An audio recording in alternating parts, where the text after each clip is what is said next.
کہتے ہیں کہ کسی گاؤں میں ایک پہلوان رہا کرتا تھا۔ وہ اپنے علاقے کا بہت ہی مشہور اور جانا مانا پہلوان تھا۔ اس کی ایک ہی بیٹی تھی۔ اس نے اسے بہت ہی لاڈ و پیار سے پالا ہوا تھا۔ وہ خوبصورت بھی تھی۔ بیٹی جوان ہوئی تو باپ کو اس کی شادی کی فکر ہوئی۔ چونکہ خود وہ پہلوان تھا، اسی لیے بیٹی کے لیے ایک پہلوان ہی پسند کیا جو اونچا، لمبا، گبھرو، جوان اور زمیندار بھی تھا۔ باپ نے بڑی نازوں سے پالی ہوئی بیٹی اس کے ساتھ ودا کر دی۔ ہفتہ بھی نہ گزرا تھا کہ پہلوان داماد نے بیٹی کو مار پیٹ کر کے نکال دیا کہ اسے تو گھر کا کوئی کام نہیں آتا۔ باپ کا دل بہت رنجیدہ ہوا، مگر کسی کو کچھ نہ کہا کہ فضول میں تماشا بن جائے گا۔ اس نے اپنی بیوی سے کہا کہ اسے سارے کام سکھائیں۔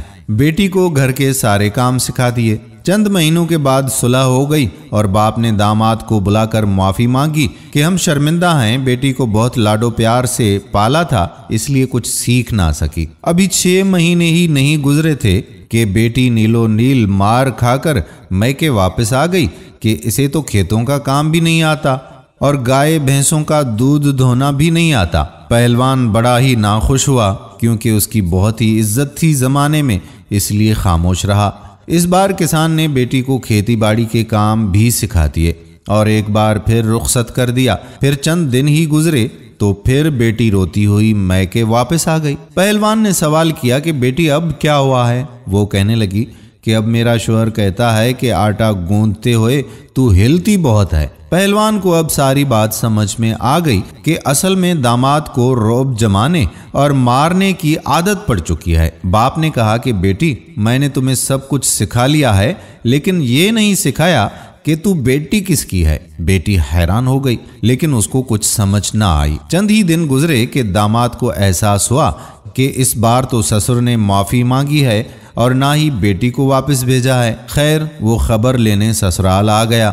سسر نے دروازے پر روک لیا اور کہا کہ نہیں، انہی پیروں کے ساتھ واپس چلے جاؤ اور آج کی تاریخ یاد رکھ لے، پورے سال کے بعد آنا اور اپنی بیوی کو آ کر لے جانا۔ اگر اس سے پہلے مجھے تم یہاں نظر آئے تو تیری ٹانگیں توڑ کر واپس بھیج دوں گا۔ داماد شرمندہ ہو کر واپس چلا گیا۔ دن گزرتے رہے۔ پہلوان اپنی بیٹی کو منہ اندھیرے کھیتوں میں لے جاتا اور سورج نکلنے پر گھر بھیج دیتا۔ بیوی نے بار بار پوچھا لیکن یہ راز نہ کھولا گیا۔ 2 سال گزر گئے۔ داماد بیٹی کو لینے آیا۔ باپ نے خوشی خوشی بیٹی کو رخصت کر دیا۔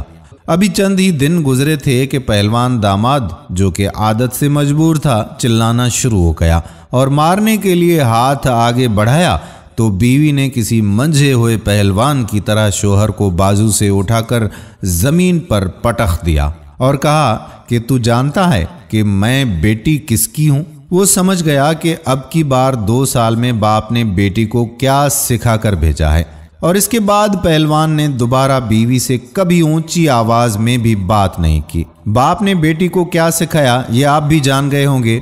دوستو، ہر چیز ماں کے سکھانے کی نہیں ہوتی، کچھ باتیں، کچھ اعتماد باپ بھی بیٹیوں میں لاتا ہے۔ آپ کا اپنا میزبان قادر بخش کلہوڑو آنے والی ویڈیو تک آپ سے اجازت چاہتا ہے۔ اللہ حافظ۔